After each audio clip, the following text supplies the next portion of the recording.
Hello and welcome to We Love Anatomy. Today we are going to learn about bone formation and development. Bone formation in our bodies occurs in two different ways: intramembranous ossification and endochondral ossification. Let's take a closer look at each of these processes. Intramembranous ossification occurs when bony tissue develops from sheets of mesenchymal connective tissue. Remember that mesenchymal tissue is a type of unspecialized embryonic connective tissue that can develop into different types of connective tissue, like bone, cartilage, or blood vessels. Most of our cranial bones, the flat bones in our face, and the clavicles form through intramembranous ossification. In order for bone to grow, the mesenchymal cells must differentiate. Some differentiate into capillaries, which will be important for creating the blood supply to our new bone, while others differentiate into osteogenic cells and then osteoblasts. These osteoblasts are clustered together in areas called ossification centers, which you can see in the top left here in blue. These newly formed osteoblasts secrete osteoid, the uncalcified bony matrix, which will later become calcified and harden into bony tissue. As the osteoid calcifies, the osteoblasts become trapped in that hardened matrix and become osteocytes, which you can see here in the top right. The osteoid is shown in this gray, and then the osteocytes are these cells here in the center. You can watch our video on bone cells for a reminder of the function of each type of bone cell. Osteoid that is secreted around capillaries results in trabecular bone, which you can see down here in image C on the bottom left. While osteoblasts on the surface of the bone become the periosteum and secrete compact bone around the trabecular bone. The capillaries in the trabecular bone eventually condense into red bone marrow, which is where blood cells are eventually produced. Intramembranous ossification begins during fetal development and continues into adolescence. So a quick recap of intramembranous ossification. Mesenchymal cells group into clusters and form ossification centers. Osteoblasts secrete osteoid, become trapped, and then differentiate into osteocytes. The trabecular matrix forms in the center of bone, surrounded by the periosteum. Last, compact bone forms around the trabecular bone, and the crowded capillaries in the trabecular bone become the red bone marrow.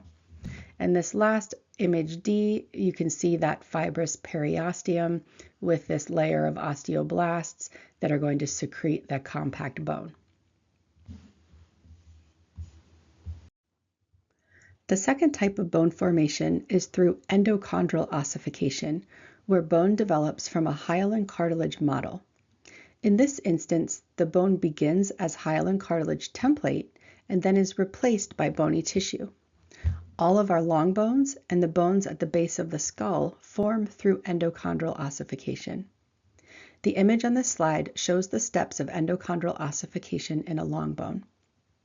First, a cartilage template forms during fetal development through the differentiation of mesenchymal cells into chondrocytes and the formation of the hyaline cartilage surrounded by a perichondrium, which you can see up here in steps A and B. The chondrocytes in the center of the cartilage template enlarge and eventually die, and the surrounding cartilage begins to disintegrate. And you can see that happening right here in the center of image B. Next, capillaries penetrate the cartilage and bring osteogenic cells, which differentiate into osteoblasts. At this point, the perichondrium becomes the periosteum, and the osteoblasts of the periosteum begin to form compact bone around the cartilage of the diaphysis of the long bone. So you can see that happening here in image C. Deep inside the bone, the primary ossification center is created, and bone begins to develop around the enlarging marrow cavity. The primary ossification center is where ossification begins. There is typically one main artery and vein that supply the marrow cavity of long bones, called the nutrient artery and vein. Some long bones, like the femur, are so large that they have multiple nutrient arteries. While the primary ossification center is forming, the bone continues to grow in length through the cartilage at either end of the bone near the epiphyses. Eventually, another artery and vein will penetrate the epiphyses and create the secondary ossification centers, which you can see happening down here in image E. The original hyaline cartilage model only remains at the articular ends of the bone between the epiphysis and the diaphysis in a region called the epiphyseal plate. You can see that here, and we're going to look more closely at that in the next slide. Long bones grow in length at the epiphyseal plate. There are two sides to the epiphyseal plate. The epiphyseal side, which is toward the epiphysis or the end of the long bone, and the diaphyseal side, which is toward the shaft or diaphysis of the long bone. On the epiphyseal side, cartilage is formed. On the diaphyseal side, cartilage is ossified and the bone grows in length. There are 4 zones in the epiphyseal plate. Let's look at them from the zone closest to the epiphysis toward the top of this image, moving down toward the diaphysis at the bottom of the image.